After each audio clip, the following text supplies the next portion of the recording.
I love the hustle. What's up, everybody? This is William from Before the Billions over here on the Black Man in Tech channel.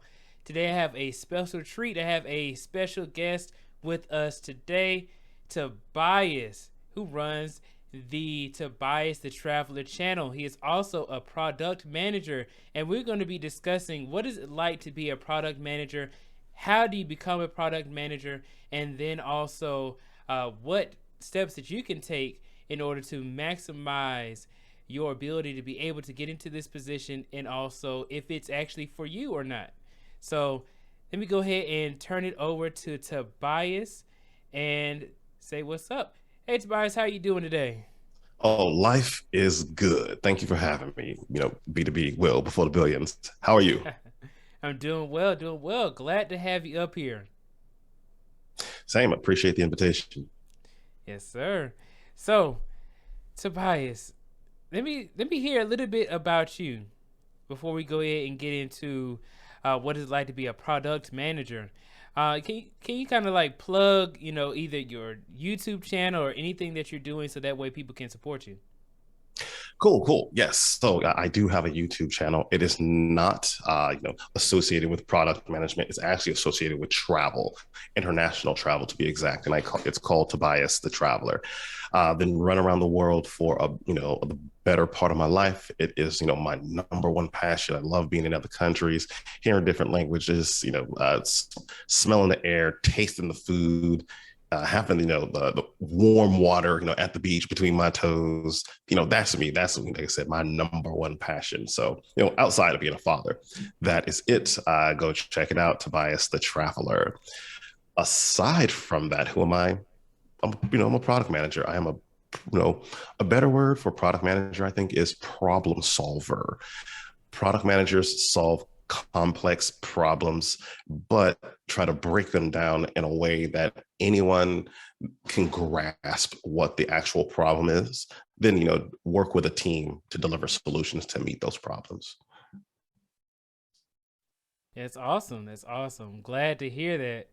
I love the fact that you brought up the fact that hey, life is good, and that's a great way of thinking about it, being optimistic.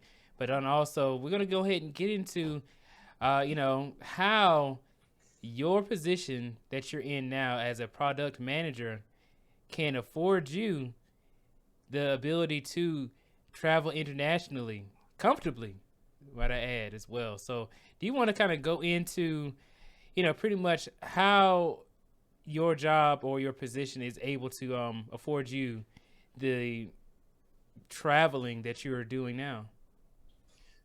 Okay, well, we all know that to travel you have to have the time and you have to have the money. And typically, what folks, they may have the time or they don't have the money, or vice versa. They don't have the money and they have the time. Well, with product management, you will have, you'll get both pretty much, especially after, the situation hit, the world and everyone started working remotely. Many companies, aren't requiring that their people be in the office full time like they used to be.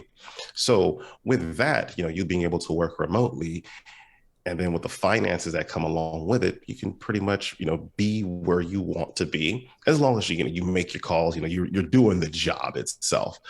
Like I said, next month I have a massive, working vacation coming up. So yeah, hitting South America for a bit, then flying from South America, running back to Europe for another few weeks, gonna hang out there, then come back here. So yeah, the flexibility that one has while working remotely, and with but it also, again, it's the company that that allows it. Well, actually, I'm not even telling them. Honestly, I'm just going. Long as you make your calls, so like don't be late, get your stuff done. You might be working some odd hours. Say like in Europe, I'll be 9 hours ahead of my team here in California. It's all right. I've done it before. I'm no stranger to it, so it's fun. Or it's I've already made the adjustment. Now that's the travel side of it. Next is the financial side, and product managers, for the salaries themselves, a lot of times it's based on where that company is located. So if you are working for a company in the San Francisco Bay Area, like I do, you are going to get paid a San Francisco Bay Area salary. They're not going to say, oh, well, you live in Atlanta, so the median salary range for a product manager in Atlanta is 120 grand. No, that's not how it goes. It'll be, oh, we're paying this. We're paying like product managers $175,000 annually. That's what I make. So not to put it out there, or not to boast, but you know, that's a pretty good salary, right? I mean, yeah, let's get close to 200 grand a year. Most people can live very comfortably off that salary, and then again, like long as you're not like in San Francisco, you put $3,000 a month rent, you're okay. So the salaries, the time off, yeah, or not the time off, just and the flexibility to travel and work from wherever. It's a very it's a beautiful thing. Okay.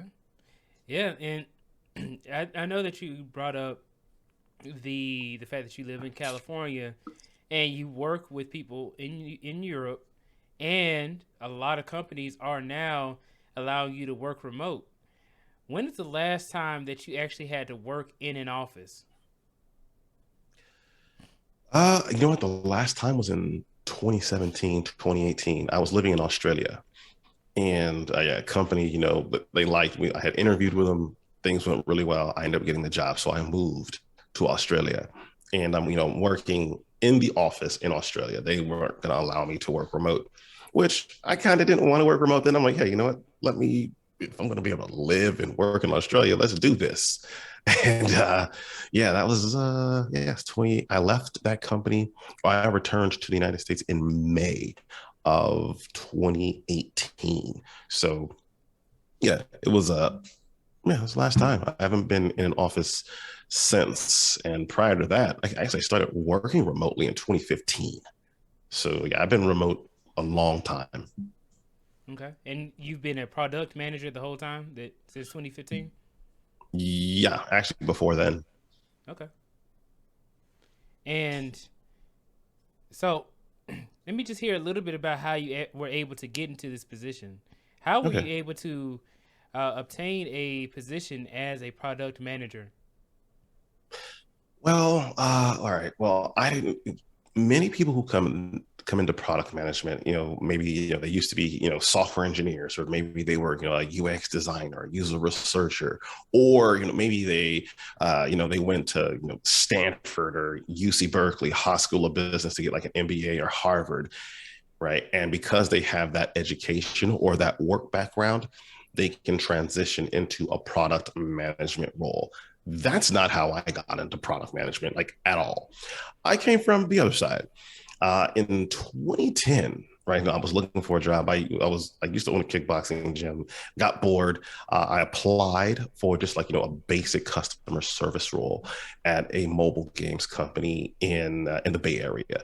I got the job. I was there for a little bit over a year. Ended up getting laid off.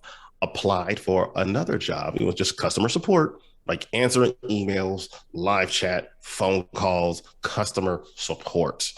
A lot of folks do that. Customer support, customer service, pretty much the same thing.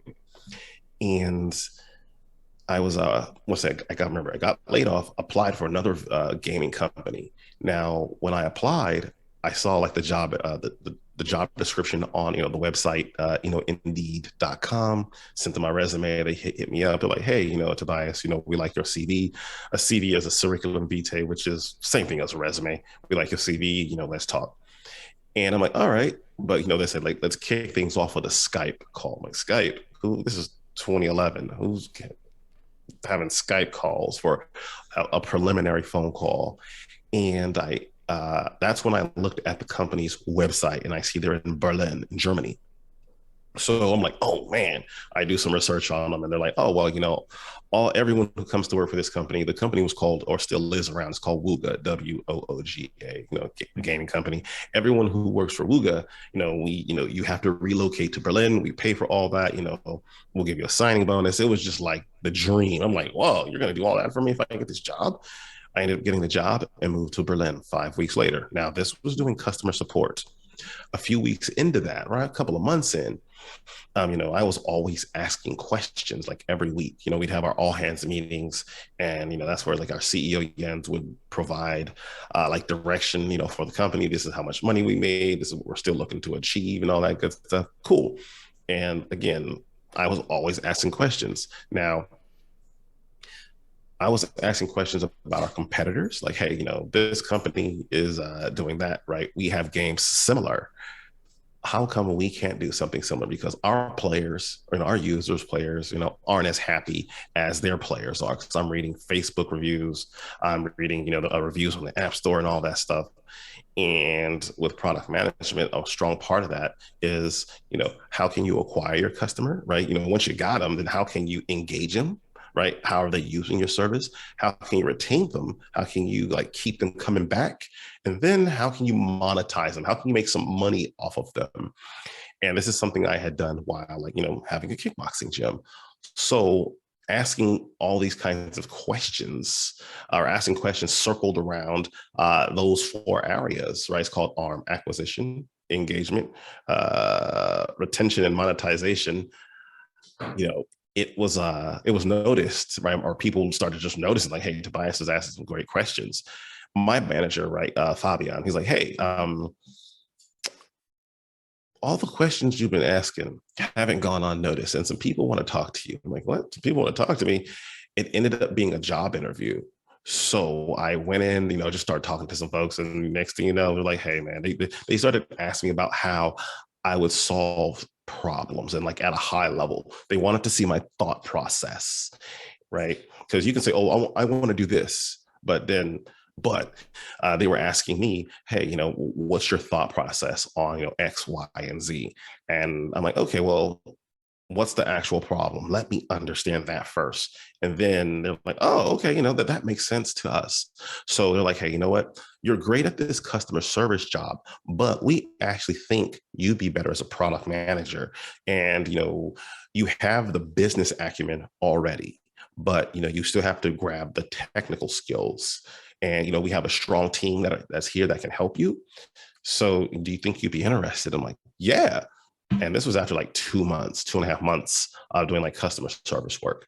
I went from customer service guy to product or junior product manager for this company. I was working on a game called Jelly Splash, which I still play sometimes. Do you consider yourself a confident person? Absolutely. All right. Absolutely. So, what requirements do you think comes with becoming a product manager? Do you think that the fact that you've had confidence in yourself that led to you being able to get into that position, and what else comes along with becoming a product manager, and what do you think that you could like I guess what advice could you give somebody trying to go along that path? Okay, let's see. Well, I participate in a couple of different Facebook groups, and a lot of those people in those groups, they hear the term product manager or product management, and they don't know what we actually do. It just sounds great. So it could be someone who's a photographer, they could be a welder, they could be even an engineer, right? So first, understanding what product management does is extremely important. Extremely important. And another thing is, if you've ever like had your own business or started your own company, you were actually a product manager. You probably didn't know it though. That's something that's very, very important. And each time you found a company, even if it fails, doesn't matter. The skills that you learn along the way, right? The way you think about things, you're like, oh, okay, I didn't plan for that. I got to think about this the next time. It'll help you tremendously on the path to product management. Now, one thing that every product or most product managers are is strategic, right? You have to, and when I say strategic, I'm like strategy. And a strategy is just a fancy word for plan. That means you know how to plan stuff. So if like Steve Jobs a number of years ago, right, he says, you know what, let's not start with the solution. You start with the problem, right, or the customer, and you work your way back, right, to the technology itself, like how you're going to actually solve the problem. So when you work your way back, right? That's kind of like the plan. Like, if you have a coach, like, hey, you know what, coach, I'm trying to take, 0.3 seconds, off my 40 or off my, my 100-yard dash. Okay, well, how are you going to do that? Where are you currently?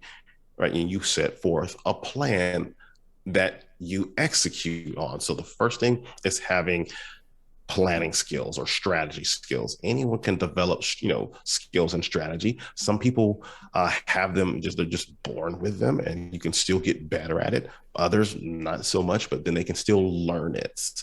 The next thing I would say is analytical skills, like looking at details. That's one thing every product manager does. We're kind of obsessed with the details. As you can probably hear from me telling how I got into product, I like to tell the story. Like, hey, this is what led up to me becoming a product manager. So you have context. That is extremely important. It's providing context, but that also comes like with the analytical skills. You have to think about, okay, this thing, the sequencing. That's again, and that's just a small part of the analytical skills. The most important part of product management is communication, because you are constantly talking to people, whether you're talking to the sales team, you're talking to your software engineers, you're talking to your UX designers or UX designers, user experience designer, or if you're talking to customer support, customer service, you're talking to the CEO, you're talking to the chief financial officer. You're always talking to people. So your communication has to be on point, but then you have to know your audience, how you talk. Sometimes you have to tailor your conversation. You have to tailor your communication based on who you're talking to. So, the CEO, they kind of want, usually like, hey, just give me the points. It's bam, bam, bam. Your software engineers, they want to get into the minutia of things, right? They want to know all the little details. The sales team they kind of want to know, like, in between each one of those. So you have to be able to understand, like, hey, who am I talking to? What are their needs? And then tailor your communication to their needs. Okay. And let me ask you, what personalities do you think do well as product managers? Extroverts. Yeah, extroverts, people who aren't afraid to talk to others. As a product manager, again, you will have to talk to a lot of people. You must. And when you first say, if you're just coming into product management, you're probably going to be told, hey, go talk to this person and this person and this person. Well, after you've done it for a while, you'll figure out on your own, like, oh, I've got to go talk to the sales team. You have to build your relationships, because you're going to need those people to do stuff for you, which we typically say buy in. Like, hey, I want to build this because of X, Y, and Z. And they need to understand why you want to build something. And if you have the relationship with them, it's a lot easier for them to buy in. Like, oh yeah, I can get on board with that, because it's you build something collaboratively. It's not just, oh, I decide what we're going to build, arbitrarily, and this is what it is. No, there's that, but then you have to be okay with talking to your customers, your users, because they're the ones who actually pay for your service. If you aren't talking to them to understand their pain points, their problems, then you're going to lose. They're going to not use your product. They're going to go pick up something else. Guaranteed. They're going to, if you're not listening to them, like, hey, we need to fix this. I don't like this. Or I would really like, this thing. And you get a whole bunch of people saying, I'd really like this thing. And you go do something else.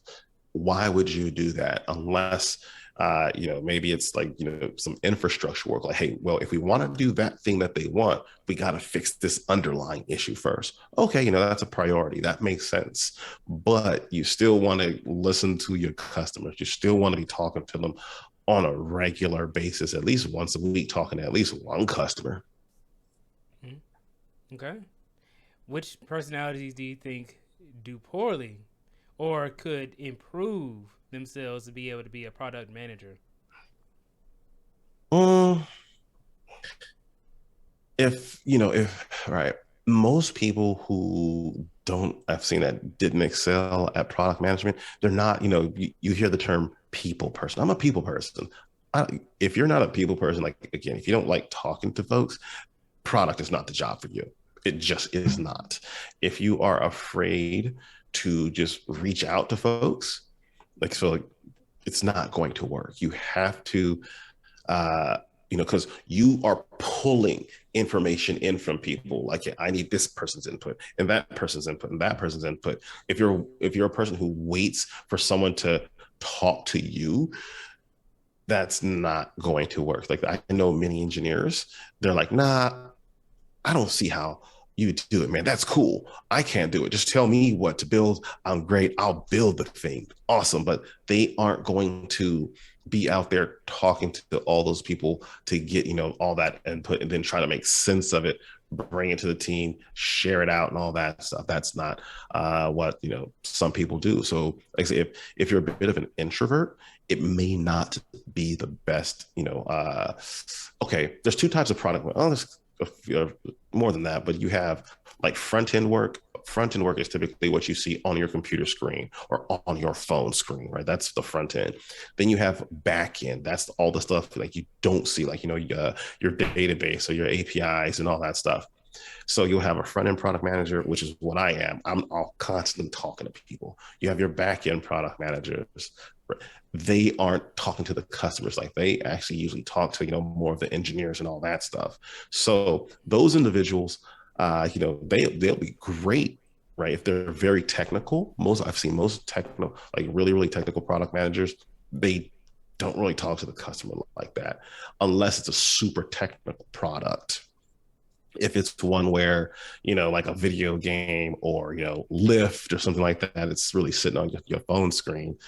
Yeah, that's somebody like me is going to be talking to the customer. But I also work heavily with that back end, product manager, that technical product manager, to actually understand what it is. Well, what are the dependencies, right? If I want to do this, what do we need to actually make this happen from a very technical standpoint? So the introverted guys, great for back end. The more extroverted individuals, they're possibly, better, or could be, better at, more of a customer facing product role. Okay. I know that you said that you are a problem solver as a product manager, right? And what other things do you do to solve problems other than, asking others or speaking with others? What other tasks do you have as a product manager? Okay, one of the things that a product manager will always do, right, is we first and foremost we own the problem space. So you know you with a business, you will usually have the vision. You should always have the vision. Like, what is our goal? What are we trying to achieve at this company, right? What are we delivering? And then from that goal, right, from that vision, you start building out what you think is, or the CEO is typically the first product manager for the company. Then once the company grows, they'll hire somebody like me. And then we pick their brains. We talk to customers, we talk to the team and all that other stuff. Once we discover what customer problems there are, now we have to think about, okay, well, all those problems, they sound great, but what's the most important thing we could be doing right now, right? Prioritization. Very, very important what you'll be doing. A product manager will always own the priority of the work that is to be done. The work might be, hey, we just need to build the picture messages, or we need the ability to send picture messages in this new messaging app, or we need the ability to to unsend a message or something like that. That's all functionality. That's all a feature, or those are all features. The product manager will decide what is to be done and when, right? The priority, it should be done, how much work, right, on that feature, because you can build it out to this massive thing, or do you want to just start small? We define the scope of work. So the scope is kind of like, it's a funnel, right? You have all that, this massive funnel at the top, but then do you need all of that? Not really. So we narrow the scope, right? So it's since the funnel, it comes down, right? It's like a cone, and at the bottom is typically the most important thing. So we figure out what we need to do. So you have an impact versus effort analysis. Right. So actually, even before you can have an impact, right, versus effort analysis for like different features. So like, hey, this feature is going to have really high impact. It's going to do great things for the business, but the effort, how long is it going to take to build this? Oh, it's going to take a year. Like, oh, okay, that's a long time. You might have another feature that's not as high impact, but you can get it to the market faster. You can build that thing faster. And you're like, oh, well, maybe we want to do that. So, but to get the estimates for that, you still have to work with your engineering counterparts because they're the ones that can tell you, hey, it's going to take this long. You as a product manager, you're not writing code. That's not you. That's the job of your engineers. So we take a lot of times their information and we lean on them to help us make the best decisions possible. Now, just say once we've decided, oh, we're going to build this feature, it is from that point I am because I've skipped the step, right, which is like what's called writing a product brief. A product brief defines the what the problem is, the why it's a problem, who it affects, how the business will be positively impacted if we build this, what our competitors are doing currently, what are what risk is currently out there. So you have like feasibility risk, usability risk, business viability risk. You want to address all these things. And once you've done that, you're still on that path, like, yeah, let's get this going. Well, now you want to work with a designer and an engineer, like, hey, this is kind of what I'm thinking.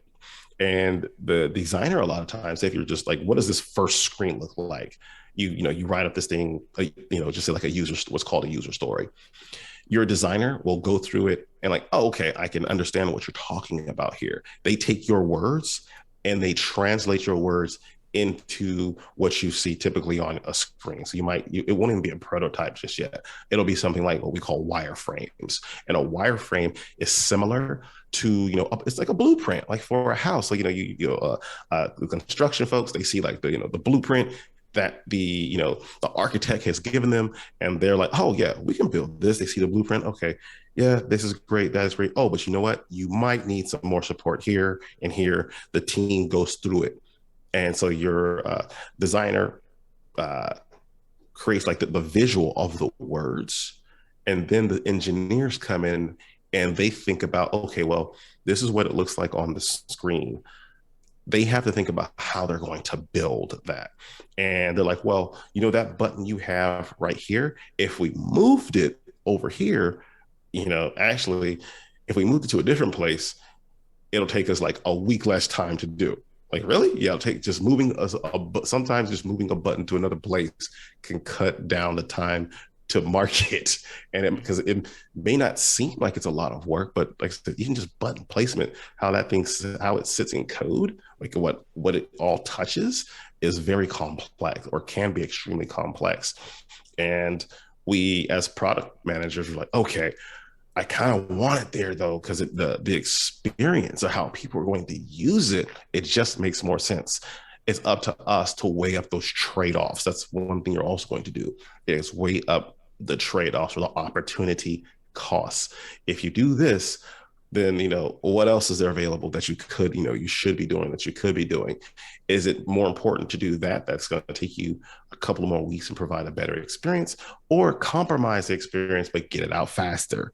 So it's it's a dance. And then once you've written this user story, the team has agreed upon, like, okay, yeah, this all makes sense to me. Then all right, great. Now you probably have a bunch of user stories. It's not just one, because you're probably going to have more than one engineer. You're going to have what's called a sprint, and a sprint is just a couple of weeks, or typically it's 2 weeks worth of work, right? Yeah. Actually, no, that's like out of the box, like Scrum. I've worked in 3 week sprints because we needed to, or they alternated 3 weeks, 2 weeks. Yeah, we could talk about that, methodology in the future, but it, yeah, it can be kind of tricky. But you have these user stories, and you put them in a sprint. You assign them to different product managers, but they're also estimated. An estimate is like how long or how many points, which is how long it's actually going to take to build this feature, and then test it, and get it back, merge it into the trunk and all that other stuff. So, Mm-hmm. I don't know what the trunk is. Sorry. Well, yeah. No, So you brought up a few points such as user experience, the UX. Do you actually work with a lot of UX designers every day, every day? What is every their day. like? What are some of the asks that you may ask them to do to work on as a as a product manager, maybe speaking to UX designer? What do you exactly? What tasks do you ask of them? For me, right, the like my designer, or what I need them to do is take my vision, like my words that are always going to be typed out, and translate those into what it's going to look like on your phone, right, or on a computer screen. Like when you look at, say, when on Zoom calls, right? We've all been on them recently, and you're like, you know what? As a Zoom user, right, I want to be able to I want to be able to mute and unmute my microphone. I want to be able to enable and disable my video. I want to be able to share, or want to be able to, like, record my call. I want to be able to see how many people are on a call. I want to be able to record the call. It's when you say all of this like in text, it's up to the UX designer to come up with what that screen is going to look like. Like, okay, well, do you want to? Okay, well, like. Obviously, they're going to be buttons. Do you want to put them on the side? Do you want to put them on the top? There's different ways that this thing can appear on screen. It's up to them to decide what it's going to look like. I can tell them, but it's not. I just tell them, hey, this is what I needed to do. Right? This is what it should. This is the what. This is the why. Well, why do we want to, give people the ability to mute their mic? Maybe they got a baby crying in the background or an alarm going off, and they don't want to interrupt the call, so they need to be able to mute their mic. Yeah, okay, yeah, that makes sense. Context is there. So I'm going to just tell, hey, I need them to do this. I need to do this, and this. Okay. And then they draw up, the design, what it's actually going to look like, potentially on a computer screen or on, a user's phone. Okay. And you also then brought up, you were talking about the difference between uh, the front end and the back end and what you may work on. What do you work on specifically? Like you I work am a front end, front end. Yeah, I'm front end. front end. Yeah, 100% front end guy. Is there a So preference? for me, yeah, Yes. front end. Yeah. So to be a back end product manager, you will have to have written code. That's just what it is. You have to understand the intricacies, right? How different, back end components actually communicate with each other. You have to be familiar with code. It's a requirement. There's no way in the world you're going to be able to understand what an engineer is telling you unless you've written code. Straight up, it's what it is. Okay. So that means that you have not written code or anything. Is that No, correct? not professionally. No, I've written code, like I've taken courses online, but it was just like really familiarize myself with it. To be a back end product manager, you will have, right, or is back end product manager or technical product manager, you will have to have written code professionally.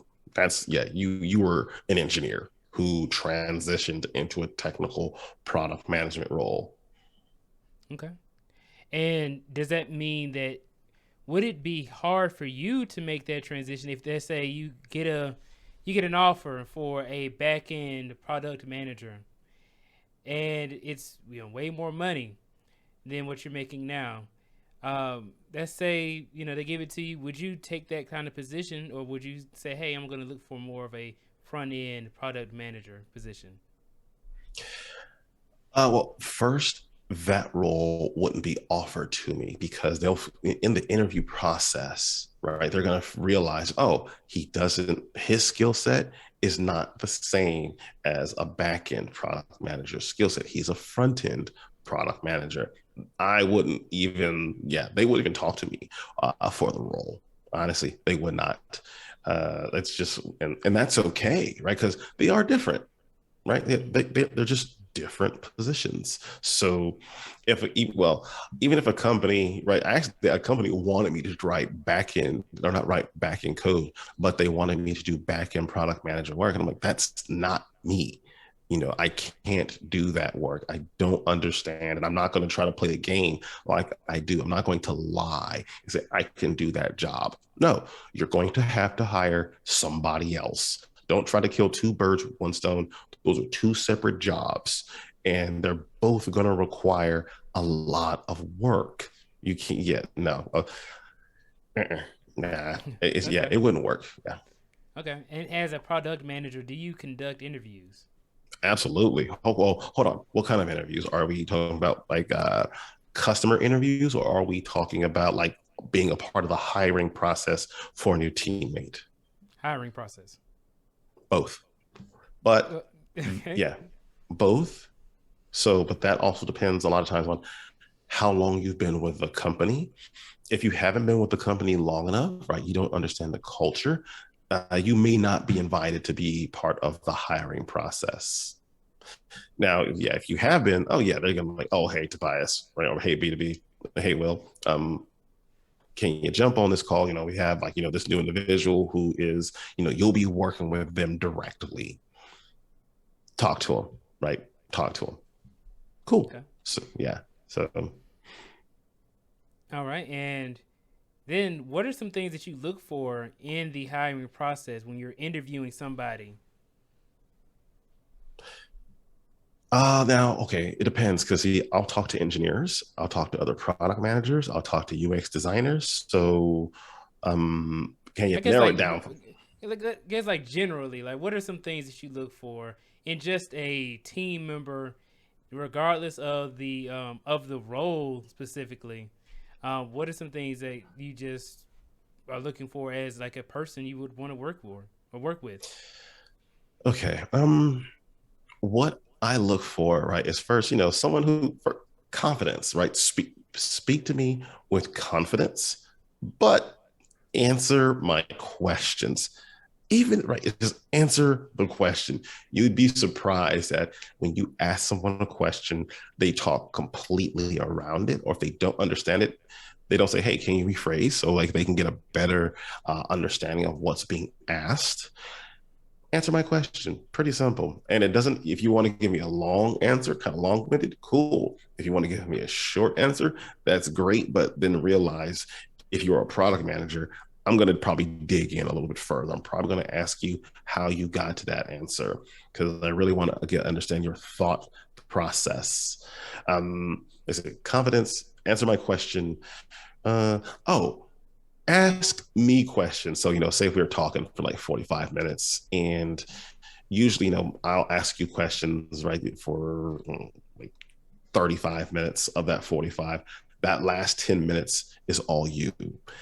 Ask me some questions. If you don't ask me any questions, it's like, okay, that means you really didn't do any homework, right, about the role, about, you didn't really like dig into the company to see like what's really going on. You didn't say, you look at the company's blog, right? You're like, oh, hey, this thing came up, this thing recently happened. How's that, positively, or how's that impacting, this new merger or something, this new partner you just took on? How's that impacting the business? Does your team have anything to even do with that? It might be like, nah, actually, yeah, we did that, but that had nothing to do with my team, right? But at least come up with some questions.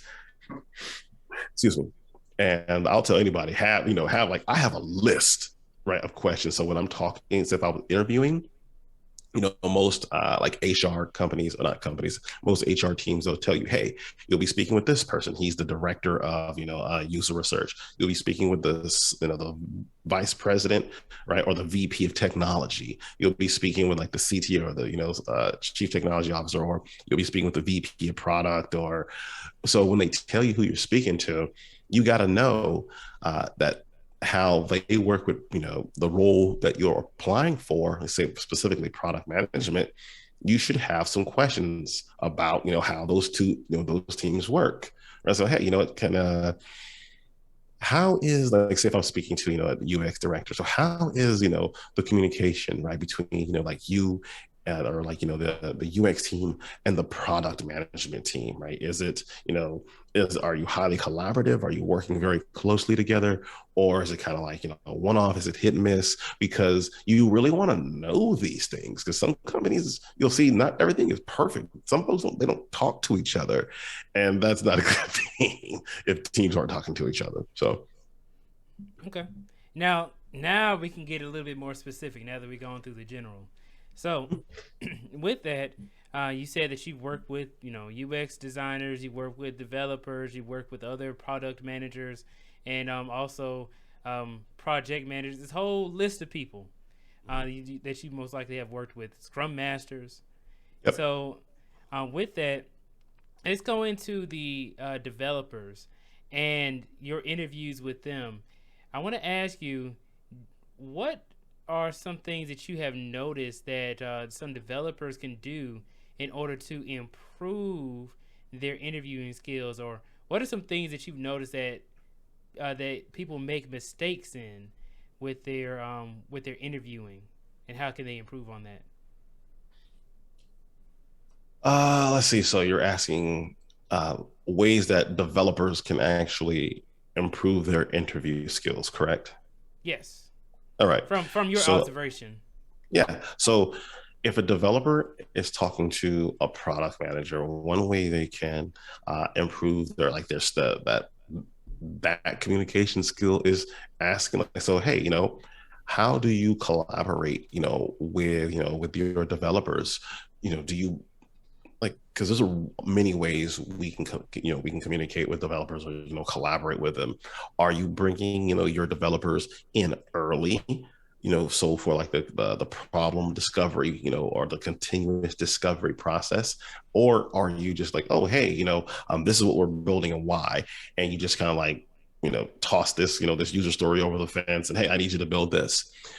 Developers have a wealth of knowledge typically. So when a developer is asking questions about how that product manager communicates to his team or to her team, they should really be listening to that. Like, okay, what is this person actually telling me? If they don't say something about hey, I like to bring my developers in early. I want to make sure they are fully aware of what we want to build and why, what the customer problem is, right? Or just like, hey, you know what? Do you, as a developer, hey, do you share like like your product briefs or like some type of slide deck to really create again context, or share context with the team, prior to us writing any code? These types of questions are very important, so they know what they're walking into. Is again, because engineers hate being told, hey, just build this, right? And they're like, Yeah. but I don't know what that is, right? Or Yep. what exactly, what is it and why do we need it? I really need to understand it. Yeah, very, very important. Again, for me, I think a question to ask, a product manager. Mm, Another way, again, as I mentioned earlier, is answering the question. And when you're answering a question, you can go like kind of deep into answering it, but then know when to shut up, and but then ask, hey, would you like me to continue? Would you like me to get any Yep. deeper? And they're like, oh yeah, no, I got what you're talking. Cool, right? So you hit the mark, but not try to don't go beyond the mark. People like when you get up to the finish line and you cross it a little bit, that's cool, but don't keep running like Forrest Gump did, right? When he ran out of stadium.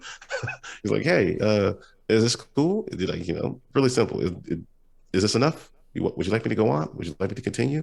Oh no, cool. That works, or it helps tremendously. Oh my gosh, Tobias, that's me right there. I just keep running like Forrest Gump. That was one of the things I have run across, is that I was speaking too much during these interviews, and that does actually hurt you. You can talk yourself out of a job by answering too much of a question. I did it a couple of times. I can't even front. I did it a couple of times. And you know what? My brother is actually the one who schooled me on that, right? He's in sales. He's always talking to people. And as a product manager, or even when you're just interviewing, you are selling yourself. So you got to know where the buyer is. Once they've heard your pitch, they've heard your spiel. If you keep talking, it's like it's a turn off. Like, yeah, you're trying to sound smart, right? He's like bias. Get your answer out. Shut up. That's it. And then like maybe you want to ask, hey, should I continue? No, great. And when I started doing that, it's I did a lot better in interviews. Mm. So I want to ask you this then: is that when you're conducting interviews, is it because I started doing this a little bit? Is that I would answer the question a little bit more concisely, succinctly, more straight to the point, and then the interviewer will start speaking more than I would. Is that a good sign if an interviewer starts speaking or talking to you a little bit more than asking you questions and then you keep speaking for an eternity? I would say yes, because now it's turning into more of a conversation, more of like, a dialogue, not, oh, hey, you get asked this question, you answer it, clearly and succinctly. If it's not succinct or if it's not clear, they may ask you, hey, can you go a little deeper? But if they don't do that, I would just, lean on the fact, that like, oh, hey, you know what, cool. And now they're continuing to talk about something else a little bit. Like, oh, okay. And it's a conversation, like kind of talking to your friends. Like, oh, all right, cool. Just go with it. Let them talk. A lot of times people just want to hear themselves talk. Cool. Let them. And they go on to the next question, answer it. Okay. So let me ask you this: what was your worst interview that you have conducted? Worst interview that I have conducted. Uh, Whether it's um, a hiring process or customer, regardless of either or, just worst one. okay. Like really, customer ones are not usually like bad. You may not be able to gain any insights from, and that's okay. But when you're hiring or you're looking to hire or add someone to your team, a couple of months ago, right? Probably like 4 or 5 months ago, the company I was with, we were looking to hire, another engineer. And this, just talking to this person, I could, they did not answer any of the questions that I asked them, like none of them. And they kept talking in circles. And I'm like, okay, immediately I knew it wasn't going to work. I don't know how they got past HR, right? I don't know really. I'm like, I don't think I was no. Typically, when engineers get hired, or from what I know about it, you know, engineer will probably speak to the HR person, kind of like as a screening call. Then from the screening call, they'll speak to the hiring manager, right? That person who's going to be their boss. Then like, hey, talk to the rest of the team. And I don't know how we got past the hiring manager because like when I spoke to him, I he, they just didn't answer any of the questions I asked. It was like the call was about 15 minutes, Oh man. and yeah, that was quick. Like really, and that's with all the pleasantries and all that good stuff. That's a short call. There was just nothing there, and I typically have like 4 or 5 questions that I ask engineers. So at least for specific roles, like in each company, I may change it up a little bit based on who I'm working with. But yeah, this individual just did not hit the mark for me. Then I spoke to some of my other colleagues, spoke to one of the engineers on my team, spoke to my designer just to see like how what their sentiment was. And they're like, yeah, no, we that person won't be they won't be moving forward right for the next round. Just what it was. So it was bad. I never had someone not answer any of the questions I asked. Hmm. Yeah. So you really got to answer these questions. All right. Absolutely. And, yeah. Yeah, hundred and percent. and you know what? It's not really the answer though. A lot of times it is still the thought process, right? Did you get, because you know what, anyone who's done mathematics, right, if whether it's calculus or any higher level math, if you the process and how you get you to your answer is more important than the answer itself. And I want to hear this person's thought process. If you don't even provide me with a thought process, I don't know that you're actually capable of thinking through a problem that's going to be complex. And if other team members see this, yeah, not a good look. So yeah, it's extremely, extremely important, right? Again, like back in the day, I know companies were asking people, "Oh, well, how many golf balls does it take to fill up, a vehicle?" You dummy. Honestly, they wanted to think when questions like that got asked, they wanted to see your thought process, most importantly.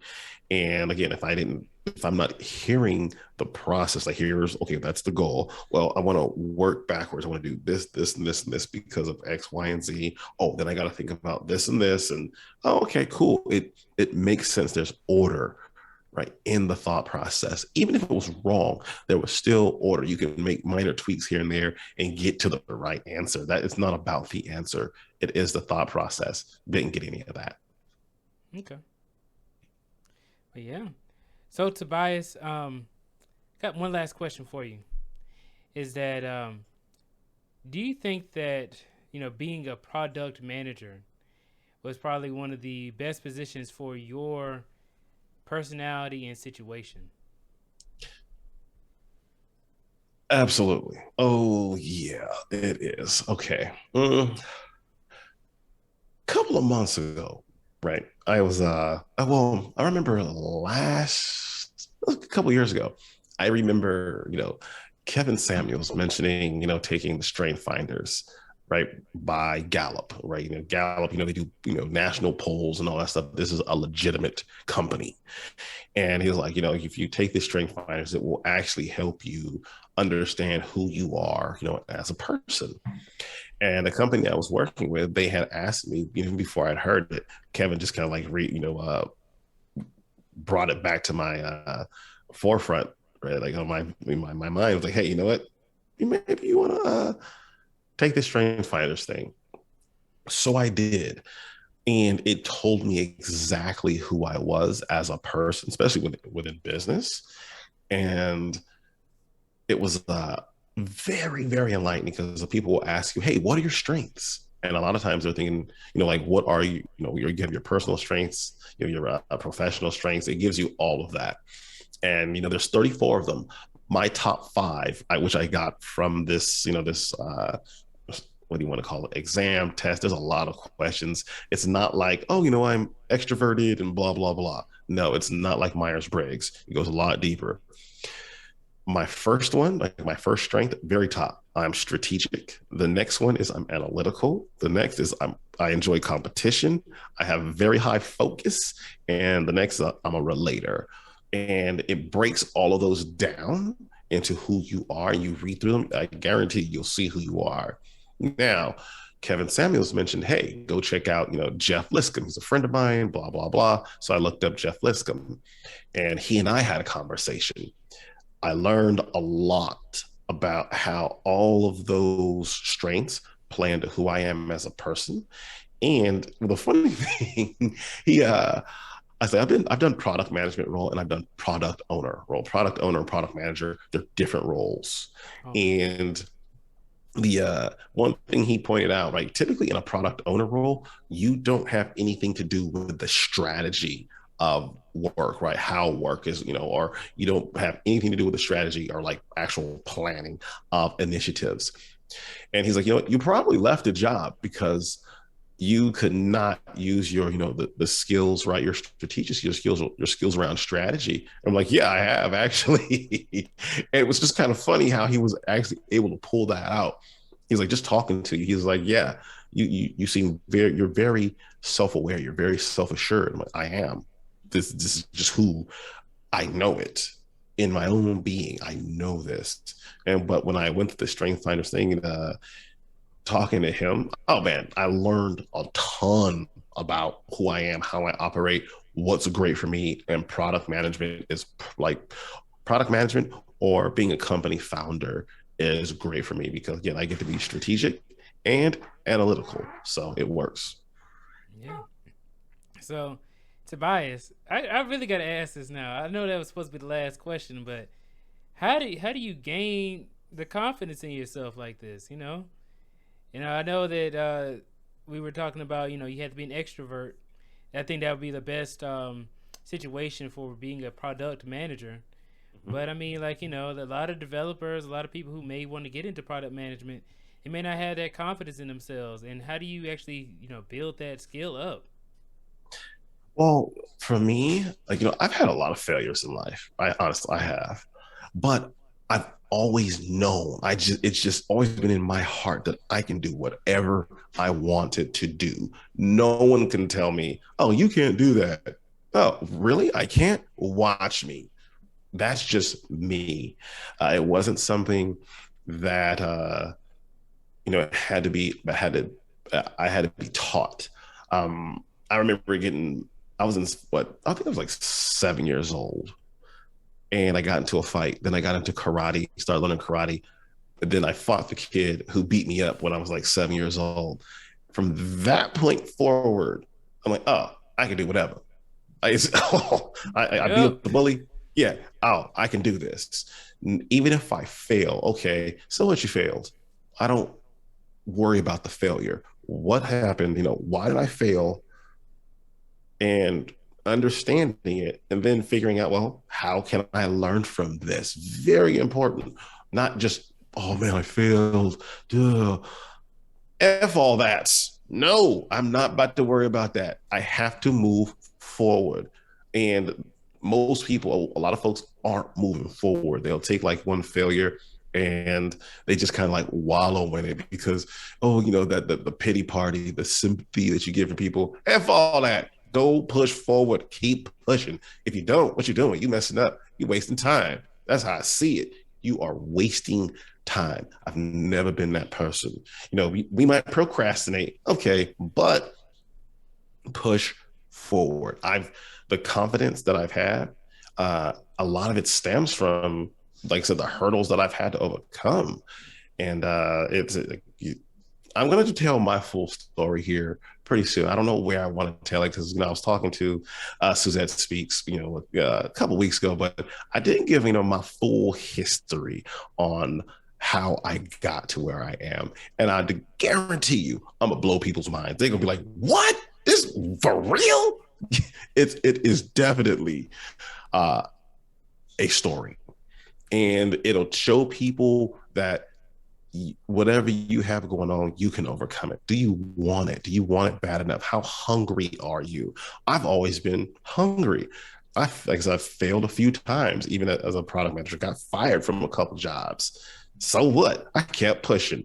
I don't get fired no more. I get a whole bunch of money. So Yep. yeah, yeah. Honestly, I'm like, man, it could be done. How bad do you want it? For real, how bad do you want it? So the little wins, right? They start adding up. They start adding up. And you don't really see them until after, like, the results. Once you have your results, you look back like, well, I did a lot, right? I've done a lot over this number of years, whether it be 10 years, 12 years, 15, 5. Yeah, I mean, you'll see those little wins add up, and all the small failures. You're like, yeah, so what? So what? Rodney, what was his name? Iron Man. Iron Man, which everybody knows, this man was a drug addict. Don't nobody say nothing Yeah, about him Robert being a Downey drug. Jr.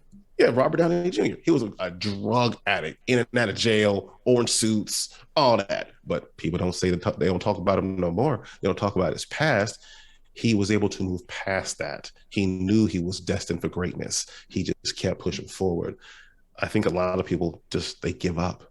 That's sad because they have the potential, but they actually aren't taking advantage of it. They don't believe it in themselves. It comes from here first. So a coach can help push you, but if you still don't believe it in your own heart, it ain't gonna get done. And that's your fault. Bars. Oh man.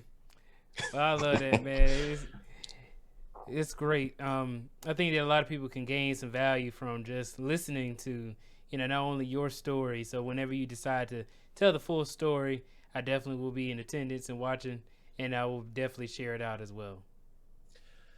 Yeah, I'm just trying to figure out, whose platform to really tell it on, because I mean, we both talked to Uncle Stu, and I could talk, speak to Uncle Stu about it. I'm very sure because he'd want to, or even like Suzette speaks, either one. I'll go on and tell it, or both. Just because I know, they probably have similar audiences, probably have some of the same, viewers Yeah. or subscribers. Yeah, But they overlap. yeah, exactly. There's that overlap, which is cool. But I do. I think my story will inspire many, many people because my story is, like I said, when I say it's unique, yeah, it's, oh wow. Because I look back and like, God, wow, T, you've really, really done it, right? It I just got to put it out there or write a book about it. Do both. So Right. Well, let me go ahead and close it on out. Let me see this. Tobias, is there anything else that you wanted to add in? Anything else you wanted to promote? Anything that you wanted to tell the audience here on Black Man in Tech? yes, okay, brothers, black men in tech. To get in tech, you must obtain the skills. A lot of, I see a lot of folks say, oh, there's not a lot of black men in tech, but then I don't see a lot of brothers like even applying for jobs. If you want to get to those higher earning salaries, you want to get to that six figures, because typically you get a job in tech, especially in the Bay Area, no matter where you live, you're going to get six figures. You want to get there, you have to have the skills. So maybe you're a creative and you like, creating visuals for things. Okay, you might be great at being, a UX designer. Cool. Let's go immediate $100,000 plus, right? At least in, on the West Coast. It can vary based on where you live. You engineer, learn to write code, you can get $100,000 plus. Product management, you're gonna get $100,000 plus. Yeah, and not just on the sales side, because I see some black folks are on the sales side. They don't have anything to do with building the product. They sell or market the product, but building the product a lot of times is where the money is at. Not dissing any sales guys, but I would love to see more black folks on the tech side. Actually, a company I'm working with now, all four of our designers are black. I'm like, oh, really? I was surprised. It's like, for real. Really? We got black? Really? Yeah, cool. So yeah, you have to obtain the skills, get them skills, get your money up, and yeah, it will be a very good decision, right? Don't go to barber college. No, that's going to, go into college, barber college, to come out with debt and all that. No, no, no. How about you just, take some courses online for free? They got, or on Udemy for like $50 or $10. You can catch them on sale for $13 to learn how to code and all that stuff.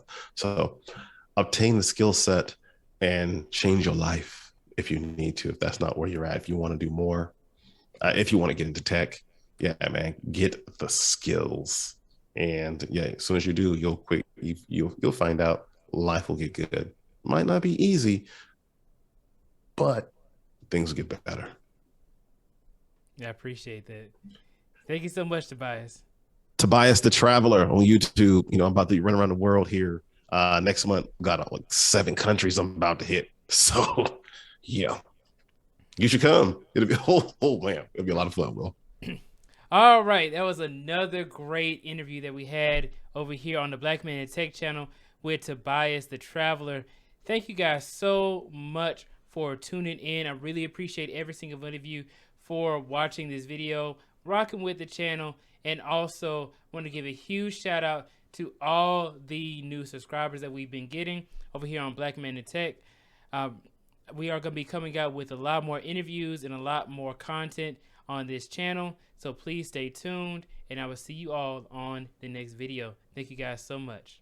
You could have been anywhere in the world, but you're here with me, and I really do appreciate it.